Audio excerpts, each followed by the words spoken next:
오늘은 욥의 감사라는 제목으로 하나님 말씀 전하겠습니다. 오늘 추수감사주일인데요. 얼마나 감사한지 몰라요. 제가 이렇게 또 찬양도 듣고 또 이렇게 예배 드리는 내내 하나님께서 정말 우리를 너무나 안전하게 너무나 은혜 가운데 인도해 주셨구나. 또 앞으로도 인도해 주셨구나. 그리고 우리가 정말 가장 큰 감사 제목은요, 우리가 예수님 믿고 구원받았다는 것입니다. 우리가 예수님 믿고 하나님의 자녀가 되었다는 사실이에요. 여러분, 이 사실에 감사하며 사실 수 있기를 바랍니다. 특별히 오늘 추수감사주일인데요, 오늘을 기점으로 153 감사운동을 시작하려고 합니다. 주보에 제가 적어 놓았는데요, 요즘 코로나 시기를 거치면서 감사가 많이 사라진 것 같아요. 힘들고 어려운 상황이 지속이 되면서 여러 가지 정말 짜증나고 또 힘들고 그런 일들을 우리가 지나면서 감사를 잊어버리고 사는 것 같습니다. 여러분, 그런데 분명한 것은 감사가 축복의 통로예요. 우리가 감사하는 만큼 우리 마음이 행복해지고 또 뿐만 아니라 우리 하나님께서 우리의 감사를 받으시고 축복해 주신다라는 것입니다. 민수기 14장 28절에 보면 이런 말씀이 있습니다. 그들에게 이르시기를 여호와의 말씀에 내 삶을 두고 맹세하노라. 너희 말이 내 귀에 들린 대로 내가 너희에게 행하리니. 어떻게 보면 참으로 무섭고 또 너무나 귀한 말씀이죠. 여기 보니까 하나님께서 내 삶을 두고 맹세하신대요.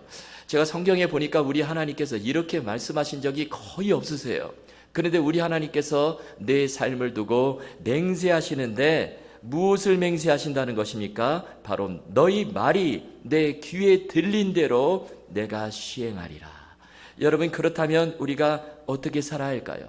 우리가 평소 삶 속에서 무슨 말을 하며 살아야 할까요? 우리가 불평하고 원망하고 그런 말이 아니라 늘 감사하는 말을 하며 살아야 된다는 것입니다. 우리가 감사할 때 하나님께서 그 말을 들으시고 더 큰 감사 제목을 주시고 축복으로 우리의 삶을 인도해 주신다라는 것입니다. 여러분, 그래서 오늘 추수감사주일인데요, 오늘을 기점으로 우리 교회가 153 감사운동을 좀 시작하려고 합니다.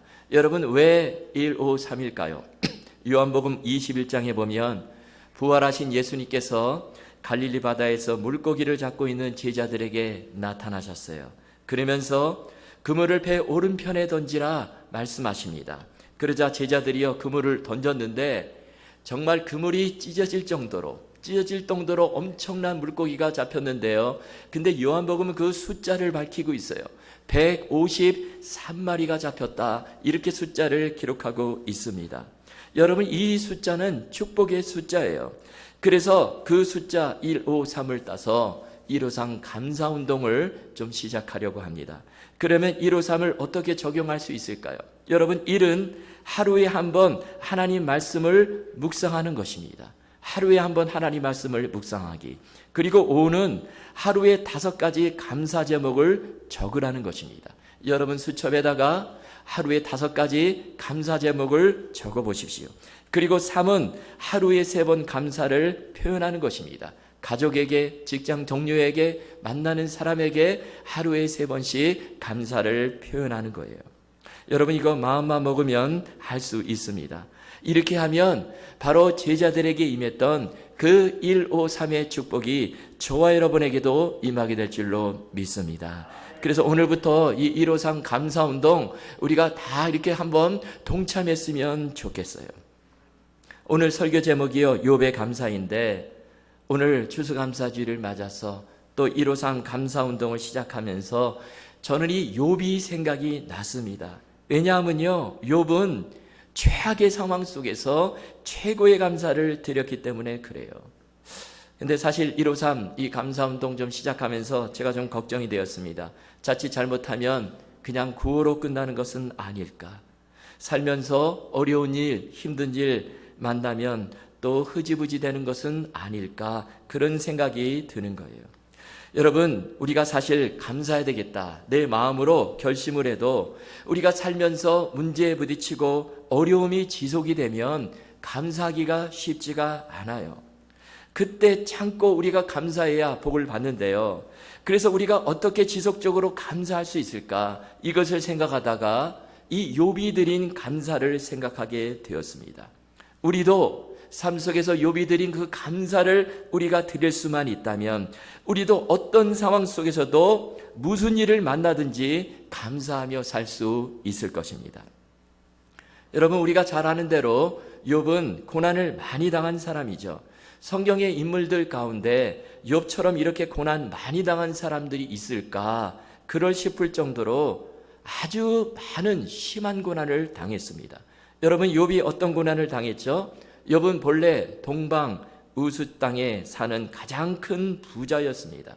그리고 욥은요, 온전하고 정직하고 하나님을 경외하고 악에서 떠난 자였어요. 그런데 이런 욥에게 어느 날 갑자기 고난이 찾아오는 거예요. 어느 날 갑자기요, 욥의 재산이 그냥 순식간에 다 날아가 버립니다. 하늘에서 불이 떨어지고요, 갈대아 사람들이 찾아와가지고 욥의 가축들을 다 죽여버리고 욥의 모든 종들을 다 죽여버립니다. 뿐만 아니라 갑자기 큰 바람이 불어닥쳐가지고 이 집에 내 모퉁이를 쳐가지고요, 집이 무너져요. 그래가지고 집안에 있던 자녀 10명이 그냥 순식간에 다 깔려 죽었어요. 또 얼마 후에는 이번에 욥의 건강이 무너지는데요, 그의 몸 발바닥에서부터 머리끝 정수리까지 온몸에 악성 종기가 돋아나는 거예요. 여러분, 이 종기 하나만 나도 얼마나 아파요. 그런데 온몸에 다 악성 종기 투성이로 되는 것입니다. 그래가지고 너무 아파가지고 그 고통이 뼛속까지 막 미쳐가지고요, 밤새 이리저리 뒤척거릴 정도로, 그래서 잠도 못 자는 거예요. 또 마음에 뼈를 깎는 고통이 임합니다. 또 살이 뼈에 붙어가지고 가죽만 남게 되었어요. 욥이 얼마나 힘들었겠습니까? 근데 또 문제는요, 이렇게 고난을 당하는 이유를 좀 알면 그래도 뭐 회개라도 하고 좀 내가 잘못했으니까 이런 고난이 왔다 그러면서 좀 대처를 할 텐데, 그런데 이유를 알 수 없는 고난이 찾아온 거예요. 욥은 정말 하나님을 잘 섬겼는데 이런 큰 고난이 찾아온 것입니다. 그리고 또 한 가지, 욥이 당한 이 고난의 기간, 이 기간이 얼마나 되냐면요, 어떤 학자들에 의하면 30년이다 그렇게 이야기를 합니다. 여러분, 70인역이라는 그게 뭐냐면요, 이 구약 성경이 히브리어로 쓰여졌는데 이 신약 성경이 번역된 헬라어로 이 구약 성경을 번역한 그것이 바로 70인역인데요. 그 70인역과 우리가 보는 이 구약 성경을 대조하면, 욥기서를 대조하면 그 기간이 나와요. 근데 30년이에요. 여러분, 욥이 30년 동안 고난을 당한 것입니다. 얼마나 긴 시간인지 몰라요. 여러분, 다윗이요, 사울에게 쫓겨다니면서 10년 동안 엄청난 고난을 당했죠. 여러분, 요셉도 17살에 애굽에 팔려가서 노예로 감옥에 들어가면서 13년 동안 30세 총리가 되는데요, 13년 동안 고난을 당했습니다. 그런데 욥은 무려 30년이에요. 그리고 욥이 당한 고난은 그 어떤 사람들보다도 질적으로 훨씬 더 심각한 고난이었다는 것입니다. 자, 그런데 이런 상황에서 욥이 처음에 한 고백이 무엇입니까? 욥기 1장 21절입니다. 우리 함께 읽겠습니다. 시작. 이르되 내가 모태에서 알몸으로 나왔사온즉 또한 알몸이 그리로 돌아가올지라. 주시니도 여호와시요 거두시니도 여호와시오니 여호와의 이름이 찬송을 받으실지니이다 하고. 참으로 놀라운 고백이죠. 욥은요, 지금 최악의 상황에서 최고의 감사를 하나님께 드리고 있다라는 것입니다. 자, 그러면 어떻게 욥은 이런 최상의 감사, 최고의 감사를 드릴 수 있었을까요?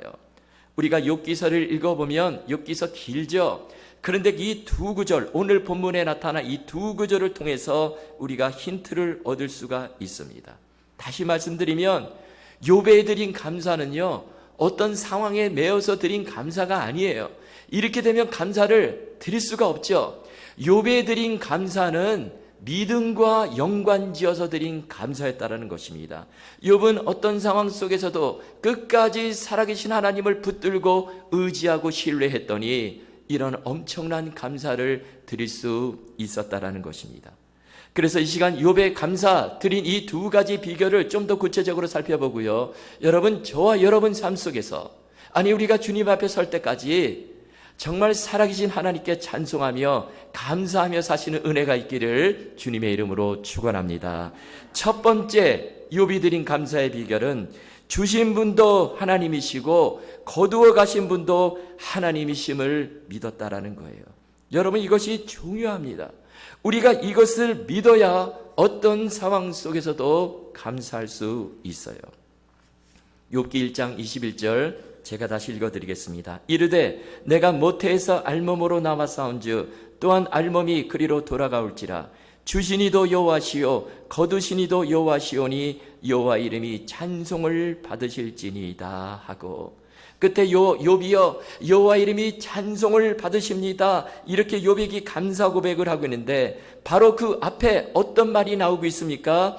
주시니도 여호와시요 거두시니도 여호와시오니, 그 하나님을 믿고 욥이 지금 감사와 찬송을 드리고 있다라는 거예요.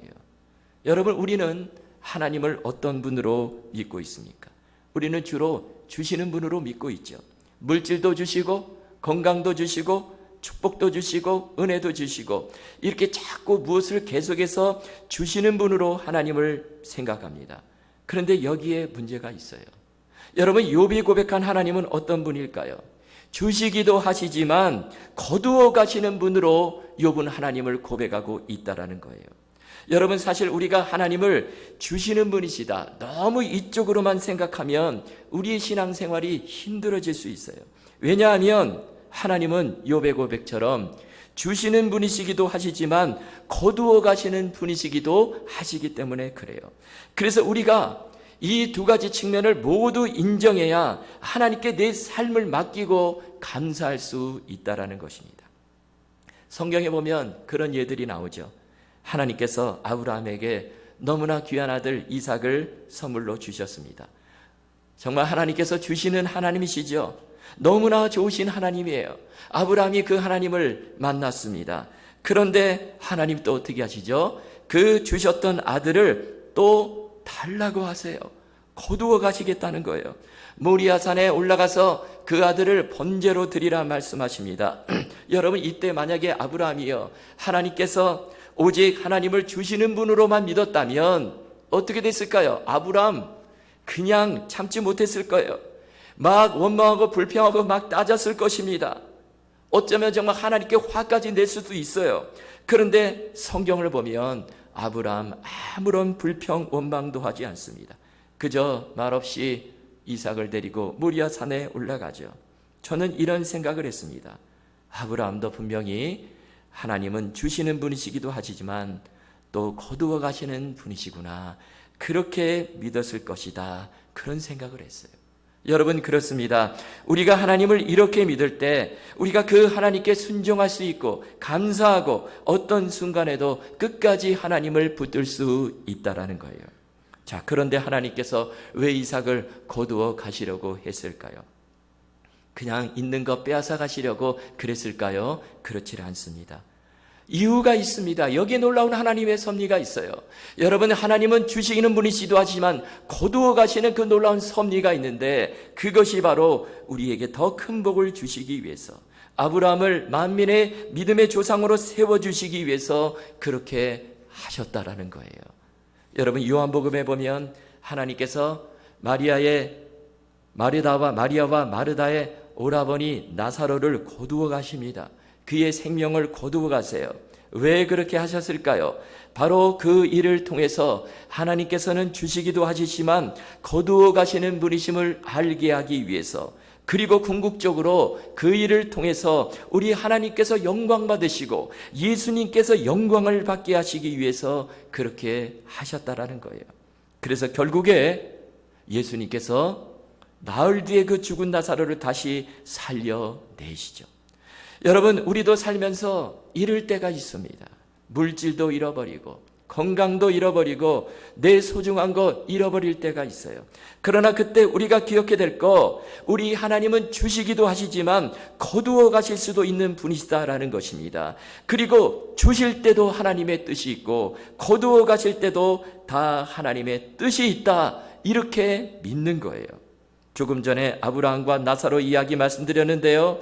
여러분, 하나님께서 거두어 가실 때조차도 다 하나님의 뜻과 섭리가 있다, 이렇게 믿을 때 우리가 끝까지 하나님께 감사할 수 있다라는 것입니다. 제가 이런 글을 읽은 적이 있습니다. 한국에 한동대학교가 있는데요, 기독교 대학으로 아주 유명하죠. 그런데 이 한동대학교에서 겨울방학이 되면 해마다 이 한동대 학생들이요, 이스라엘에 가는 겁니다. 봉사하러. 거기 가서 뭐 자원봉사도 하고요, 이스라엘 성지도 답사하고, 또 이스라엘 그 사람들의 회복을 위해서 또 기도도 합니다. 그런데 어느 날 마찬가지로 한동대 학생들이 이제 이스라엘에 가서 봉사를 하는데요. 그런데 그만 사고가 발생했어요. 엄청난 사고가 발생했는데, 이스라엘 이 키부츠 농장에서 봉사를 하던 한 여학생이요, 이 트랙터를 타고 일터러 가는 도중에 그만 떨어져 가지고 이 뇌진탕으로 죽은 거예요. 그래서 그 소식을 한국에 있는 부모님들이 듣고 이제 한국에서 급히 부모님들이 이스라엘로 왔습니다. 그리고 이제 이스라엘에 있는 이제 한인교회에서 장례 예배를 드리게 되었는데요. 자식이 먼저 죽었는데 그 부모님 얼마나 힘들겠습니까? 마음이 찢어지겠죠. 그런데 그 장례식 때 그 죽은 그 딸의 어머니가 나와서 이제 말을 하는 순서가 있는데요. 근데 나와서 보니까 눈이 완전히 그냥 퉁퉁 부어 있어요. 하도 울어가지고. 그런데 이 어머니가 차분하게 자기 딸에 대해서 이런 고백을 하는 것입니다. 내 딸은 이미 1살 때 죽었습니다. 힘들게 얻은 딸인데 너무 병약하게 태어났고, 그래서 태어난 지 얼마 안 돼서 병으로 죽어가고 있었는데, 그때 하나님께 간절히 기도했습니다. 하나님, 이 딸을 살려주시면 제가 이 딸을 하나님께 드리겠습니다. 그래서 이 딸이 기적적으로 살아나서 21살이 되었습니다. 그러면서 하는 말이, 1살 때 이 딸을 거두어 가지 않으시고 지금 이 딸을 거두어 가시니 하나님 감사합니다. 지난 21년 동안 사랑하는 딸을 내 곁에 있게 해주셔서 너무 감사합니다. 또 딸이 가장 좋을 때에, 가장 건강하고 가장 아름다울 때에 너무나 고운 모습으로 데려가 주시니 감사합니다. 그리고 하나님의 마음이 있는 이곳 이스라엘 땅에서 하나님의 아들 독생자 예수 그리스도를 십자가에 내어주신 이 땅에서 내 딸을 데려가시니 참으로 감사합니다. 그리고 이 딸의 죽음을 통해서 유대인들에게 예수 그리스도를 전하게 하시니 참으로 감사합니다. 이런 감사의 고백을 드리는 거예요. 그러자 그 말을 듣던 그 자리에 있는 사람들이요, 다 감동이 되는 것입니다. 그리고 놀라운 것은 그 자리에 영사 한 분이 앉아 있었는데요. 이분은 무신론자예요. 그런데 이 엄마의 고백을 듣고 너무나 큰 충격을 받은 거예요. 아니, 어떻게 딸이 저렇게 죽었는데 저렇게까지 감사할 수 있을까? 그러면서 장례식이 끝나고 엄마한테 와서 자기도 예수를 믿겠다고 그러더라는 것입니다. 여러분, 이 부모님의 감사 고백이요, 자신의 딸을 정말 믿음으로 천국으로 떠나보낼 수 있었고, 뿐만 아니라 한 사람의 생명을 구원하게 되었다라는 것입니다. 여러분, 우리 하나님은 주시기도 하시고 거두어 가시기도 하십니다. 그러나 주실 때도 거두어 가실 때도 다 하나님의 놀라운 섭리, 뜻이 있다라는 거예요. 중요한 것은 하나님은 저와 여러분을 사랑하십니다. 그래서 저와 여러분을 위해서 독생자 예수 그리스도를 아낌없이 내어주신 거예요. 오늘 본문에 나오는 욥도 사랑하셨습니다. 그래서 하나님은 하나님을 사랑하는 자, 곧 그의 뜻대로 부르심을 입은 모든 자들에게 모든 것을 합력하여 선을 이루어 주시는 분이시라는 거예요. 여러분, 그 하나님 끝까지 신뢰하시며 우리 삶 속에서 하나님께 감사하며 사실 수 있기를 주님의 이름으로 축원합니다. 두 번째로 욥이 드린 감사의 비결은요, 그가 신앙의 긴 시야를 가졌다라는 거예요. 여러분, 너무나 중요한 말씀입니다. 우리도 신앙의 긴 시야를 가질 때 감사할 수 있다라는 것이에요. 지금의 현실을 보는 것이 아니라, 지금의 상황을 보는 것이 아니라 길게 보라라는 거예요. 물론 욥도 힘들었을 것입니다. 너무나 힘들었을 거예요. 그래서 욥기 23장 8절 9절에 보면 욥이 이렇게 말하죠. 그런데 앞으로 가도 그가 아니 계시고 뒤로 가도 보이지 않으며 그가 왼쪽에서 일하시나 내가 만날 수 없고 그가 오른쪽으로 돌이키시니 배울 수 없구나. 욥이 얼마나 힘들었으면 이런 말을 했을까요? 앞을 봐도 하나님이 안 계신 것 같고 뒤를 돌아봐도 하나님이 안 계세요. 오른쪽으로 봐도 왼쪽으로 봐도 하나님이 보이질 않습니다. 하나님 아무리 붙들려고 해도 하나님께서 보이지 않고 계속해서 침묵하세요. 이것이 지금 욥 앞에 놓여진 현실이에요. 자, 그런데 이런 현실을 욥이 어떻게 극복을 하죠? 이어지는 10절을 보십시오. 그러나 내가 가는 길을 그가 아시나니 그가 나를 단련하신 후에는 내가 순금같이 되어 나오리라. 아멘. 참으로 놀라운 고백이죠. 여러분, 이 말씀을 보면 욥이요, 지금 내 긴 시야를 가지고 보겠다라는 거예요. 여러분, 지금 이 말씀에 따르면 욥의 시선이 어디에 있습니까? 지금에 머물러 있습니까? 현실에 있습니까? 아니죠. 욥의 시선은 주님이 나를 단련시키신 후에 내가 순금같이 되어 나올 거야. 앞으로의 그의 시선이 맞춰져 있다는 것입니다.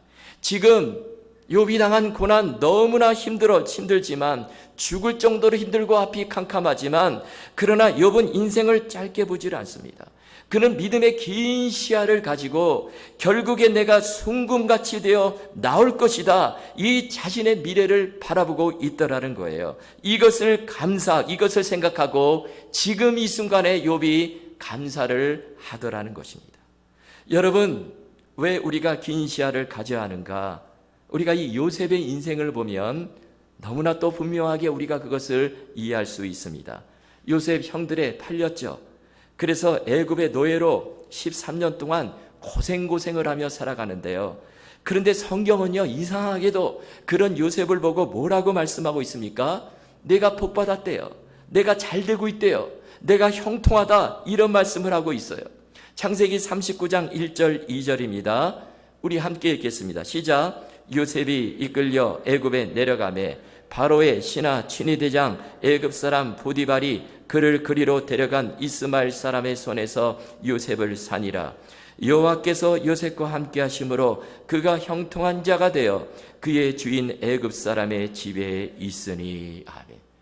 여러분, 지금 이게 비참한 현실이죠. 욥은요, 지금 애굽의 노예로 팔려갔어요. 그런데 지금 이 말씀에 의하면 욥, 너는 복받았어, 너는 형통했어, 이렇게 말하더라는 것입니다.